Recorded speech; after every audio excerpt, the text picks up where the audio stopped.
समारोह खां रिपोर्ट करे रहियो आहे doctor Hemlal Waghani, divisional bureau chief, Mirpur ख़ास।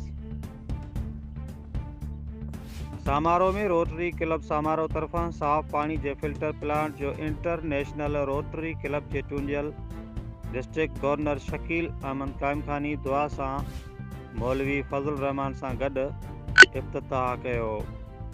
रोटरी क्लब समारोह जी टीम सां गॾु साफ़िन शहरिन वॾे अंग में शिरकत कई। समारोह में कुंडरी रोड ते हाई स्कूल भरिसां रोटरी क्लब समारोह तरफ़ां RO प्लांट सां गॾु फिल्टर प्लांट जो इफ़्तिताह इंटरनेशनल रोटरी क्लब जे चूंडियल 2025-2026 जे डिस्ट्रिक्ट गवर्नर सिंध बलोचिस्तान शकील अहमद काइमखानी कयो।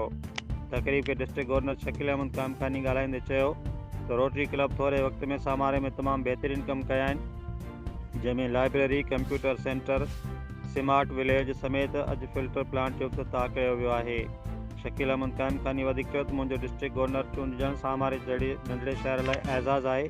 रोटरी क्लब समारोह जे माण्हुनि जी ख़िदमत जारी रखंदे इफ़्तिताही तकरीब में रोटरी क्लब समारोह जी टीम, रोटरी क्लब जे सदर Mohammad Arif KK, secretary doctor Harlal Amar, rotarian Jahangir Kaimkhani, doctor Kashif Aziz, Asad Iqbal Jat, Shankar Lal Parmar, Tanveer Rajput, Abdul Rafe Kaimkhani, Madan Mali, Ghanshyam Mali, doctor Sanaullah, town committee समारोह जो वाइस चेयरमैन नेवल राय मशहूरी, समाजी अगवान टामरुलमल मेघवाड़, रामदास महराज, रज़ा गुंदल, प्रेस क्लब सदर खान मोहम्मद खासकेली, नाज फ़कीर शाहानी, अब्दुल खालिक आरई, जयपाल माली, उमर हयात गोंदल समेत शहरिन शिरकत कई।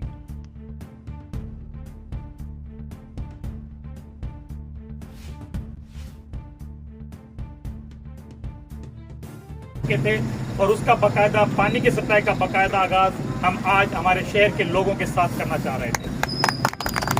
आज अगर हमारा ये रोटरी का जो फिल्ट्रेशन प्लांट है, ये किसी एक की वो काविश नहीं है, ये आप शहर वालों का ताउन था कि आप में से ही हम रोटरी क्लब के लोगों ने यहाँ पर बनाया गया। रोटरी क्लब आप लोगों से ही बना था और आज हम सब रोटेरियन जो है उन सब की मेहनत का नतीजा है कि आज हम समारोह की खिदमत करने के लिए यहाँ पर मौजूद हैं। और अगर ये मेरी कामयाबी मैं कहूँ कि भाई अगर ये district governor as district governor में कामयाब हुआ इलेक्शन में, तो वह सिर्फ और सिर्फ मैं अपने क्लब की वजह से था। इन्हों की मेहनत थी, इन लोगों ने मेहनत की थी, जिसकी वजह से मुझे आज ये बहुत बड़ा एजाज़, जिसके लिए मैं ख्वाब भी देख सकता था, लेकिन अल्लाह ताला ने ये इज्जत हमें दी, रोटरी क्लब समारोह को दी।